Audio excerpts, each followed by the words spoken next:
I shall now put the motion. Move to vote, please. Yeah. Those in favor, please say aye. Those against, please say no. I think ayes have it, the ayes have it, the ayes have it. The motion is adopted.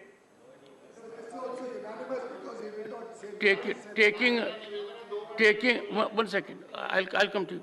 Taking a conspicuous view of his continued misconduct, violation of directions and blatant disregard of his, the rules of the House, I find it expedient to refer the matter as indicated earlier to the Committee of Privileges. Further, I invoke Rule 266, read with Rule 256, that suspension order dated 24 July 2023 in respect of Sri Sanjay Singh may continue beyond the current session till the Council has the benefit of recommendation by the Committee of Privileges. Honorable members, when someone gets into Parliament, it's a historical achievement. And when someone gets into the upper house, Council of States, House of Elders, as compared to Lok Sabha, the term is 6 years. This house is ever in continuity, unlike Lok Sabha. Then it's a privilege, an honor to be ever remembered. If in this house we fail to live up to the highest expectations of the people, framers of the Constitution, we are abdicating our constitutional obligations. Let me invite attention of the honorable members. Constituent Assembly met for 3 years. It had 18 sessions. Some of the most divisive, difficult issues, contentious issues came up for deliberation.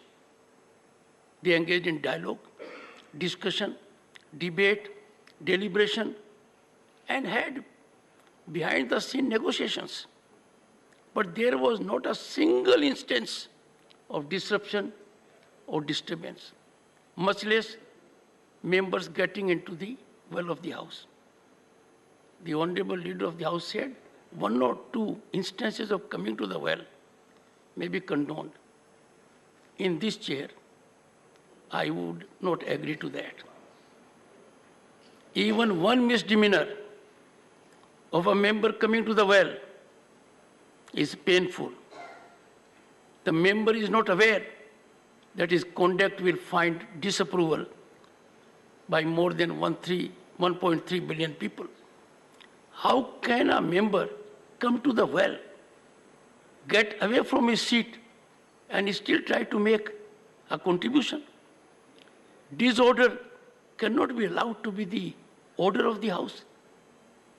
This has been weaponized as a political strategy, and that is anti-democratic, anti-constitutional. It will be very difficult for me sitting in this chair to overlook such kind of transgressions. Let me invite your attention that this country came to have ethics committee in late 90s.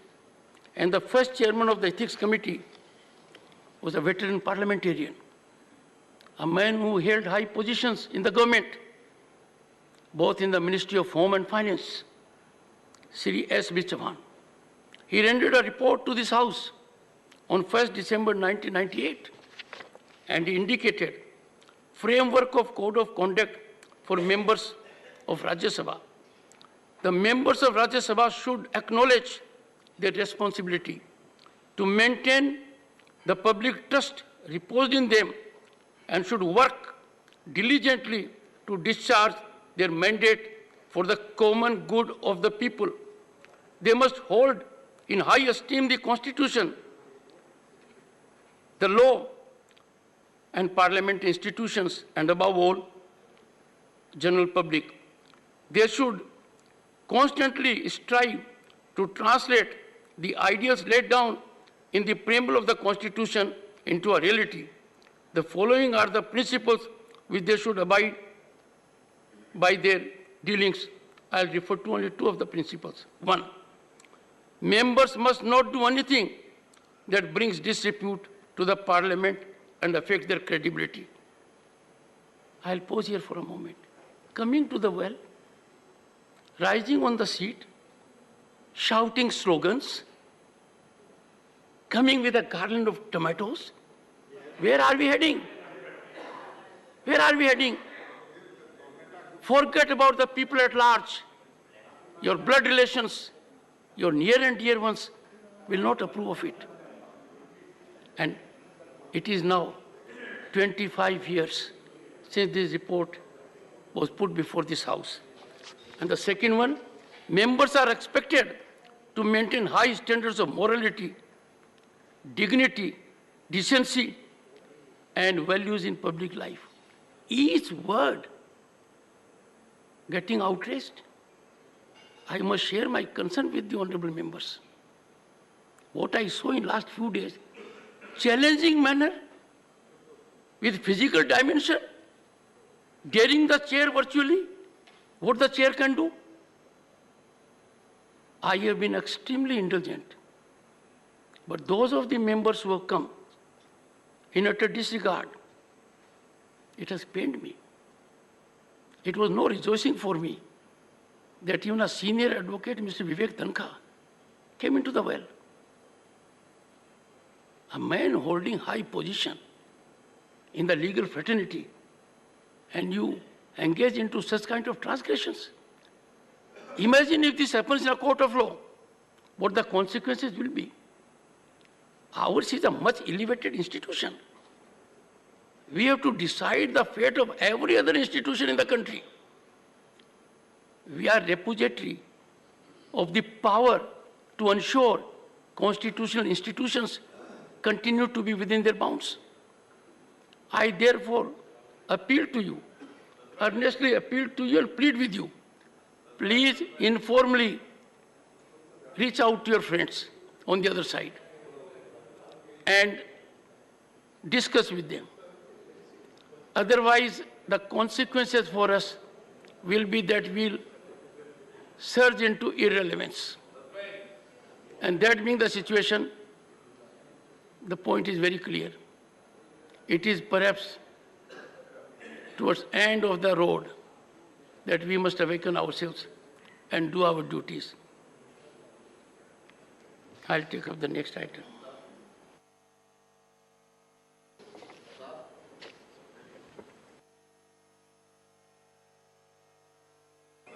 Okay. Mr. Gupta, are you on your seat? Now just imagine. How can I give it to you? See, I don't have to tutor you every day. You were not in your seat. And that is why I did not hear you. You will have a grievance. Sit down for a minute. No, you will have a grievance. You will have a grievance. I did not hear you. Why?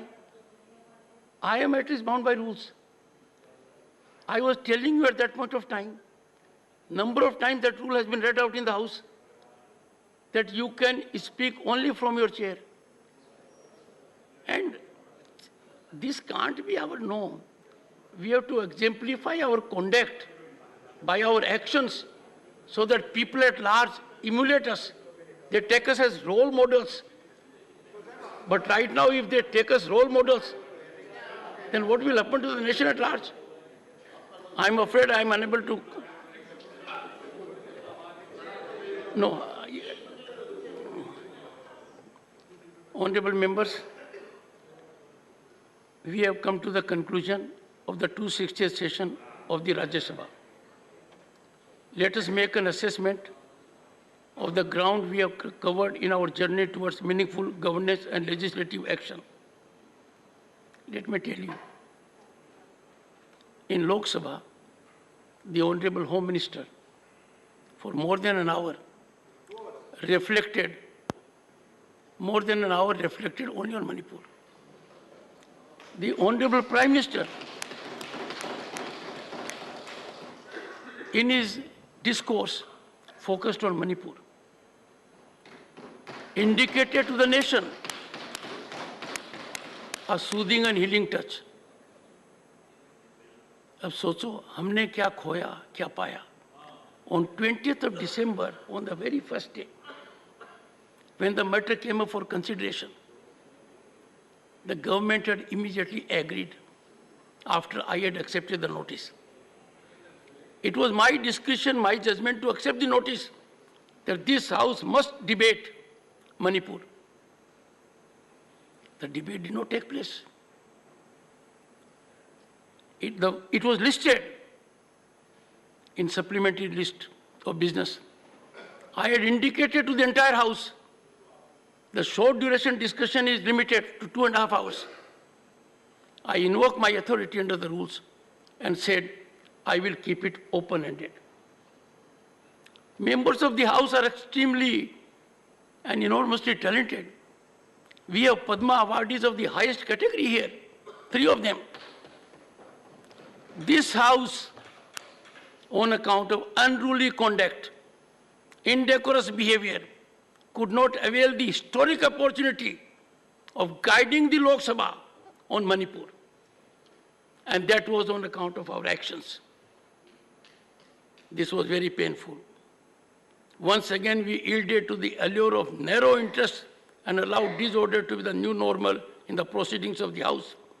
It appears that my appeals have not resonated well with our members. The frequent unwholesome spectacle of disruptions only indicates that my message has not found the attentive audience it deserves. I would be open to any kind of idea. I've interacted with the honorable members, floor leaders in my chamber, and they agreed with me. And once they come to the House, things are otherwise. It's a worrisome, alarming scenario. A total of 44 hours and 58 minutes during the 17 sittings of the House were lost due to avoidable disruptions, adversely impinging on our overall productivity of this session. The people at large are in pain. They have got us elected here. They are sustaining us by their fiscal power. It's a heavy drain on exchequer. Our accountability and transparency has nosedived. Can we allow such a scenario to continue? Honorable members, we have been able to pass few bills during the session that witnessed some lively and animated debate.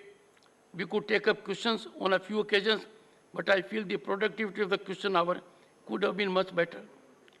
I will make an appeal to media also. It pains me when media carries a news report. Rajya Sabha passes bills in absence of opposition. It is factually wrong. Media is required to be on tenable factual ground. The members chose not to perform their constitutional duty by being present. They walked out not from the House, but from their solemn duty, their constitutional obligations. And therefore, such kind of reporting by media, I appeal to media to be more sensitive to the sentiments of the people at large and properly, fairly report the proceedings of the House. Rajya Sabha also witnessed a positive development while giving fair representation to our dynamic women members to be part of the panel of vice chairman. I wish to utilize their innate managerial skills for the smooth conduct of the proceedings of the House. And friends, this decision was taken after careful deliberation. And I get a feel that women chairpersons have performed from this chair in a manner which is of the highest standards. When for the first time, P.T. Usha, who got a Padma Award in 80s, sat on this chair, I got messages from all over the globe that she has glorified this position. This gave me the spinal strength to put more honorable women members of this House in the chair. The first member of parliament from Nagaland, Koinak, remarkable performance. And the same applies to others. I think They have vindicated the role, made us proud. In a similar vein, the Secretariat, in a laudable move, undertook a progressive initiative to empower its women employees by affording them the opportunity to attend to the significant table duties within hallowed chambers. Right now, you'll see all four are women. And there was a time when somebody sent it for the first time. I could see in media later on. On the chair was a lady member of this house. The speaker was a lady member, and the table was occupied by lady employees. And that photograph has been appreciated all around.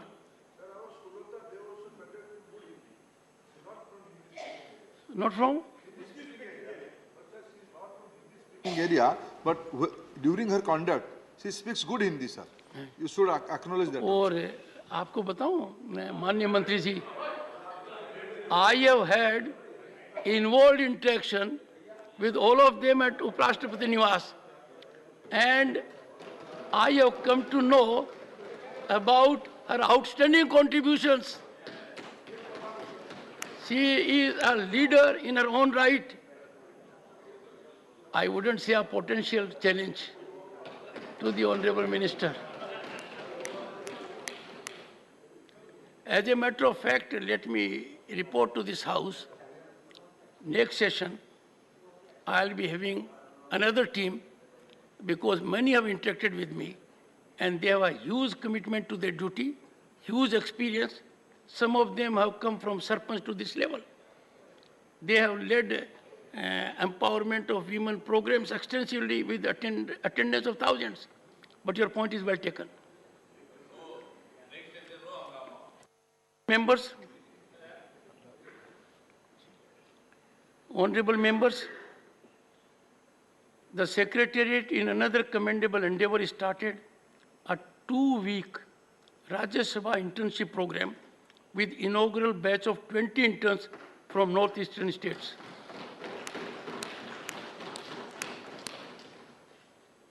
I had the occasion to be with them along with the Honorable Minister, Sonowalji. Had dinner with them yesterday. Look at the brightness in their eyes, the kind of experience they had. And at the highest level, attention was paid to their internship. A 1991 batch IS officer, secretary to Rajya Sabha, was overlooking everything. And they will carry our message in the entire region. This program we will continue.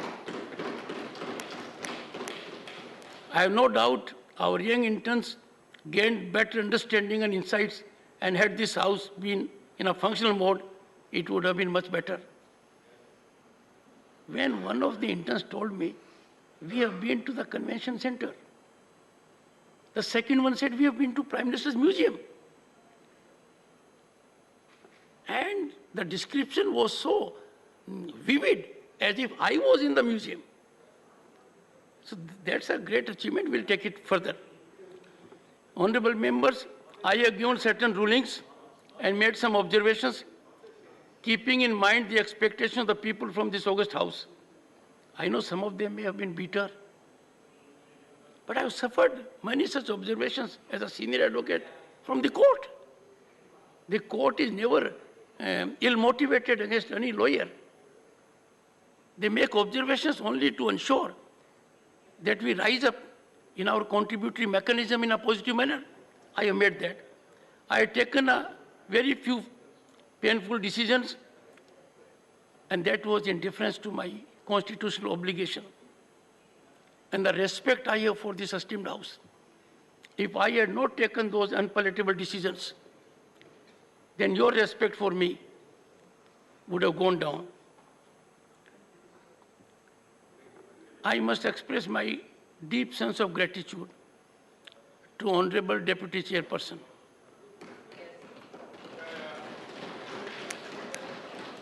A man of enormous patience, gifted with intellect, and always gave me sagacious advice. We interacted every day of the session. though I am always careful to deal with journalists, and he is one, but then his disarming approach brought us together. But for him, things would not have been as productive from our perspective as they have been. Honorable members, to have an experienced, talented man as Secretary General is a great asset. Having discussed the matter with him on 2 occasions, everything about the Secretariat, the buck stops on his table. I have enough time to deal with my other duties. He has created a new energetic mechanism for the employees. And in togetherness, we all are determined that our Secretariat employees are the best we can have. And we are determined to empower them. And our digitization, we are not making formal most things by declarations. We have accomplished. Our paper consumption has been reduced to 50%. And SG, Secretary General, a former chairman of CBDT, he knows the enforcement is that we buy only 50%. So you can't consume more than you buy. So we buy only 50%. Honorable members, to conclude, our greetings for the 77th Independence Day and a vast array of festivals that await all of us. Thank you. Jai Hind. Jai Mata. We'll rise. Vande Mataram.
The House stands adjourned sine die.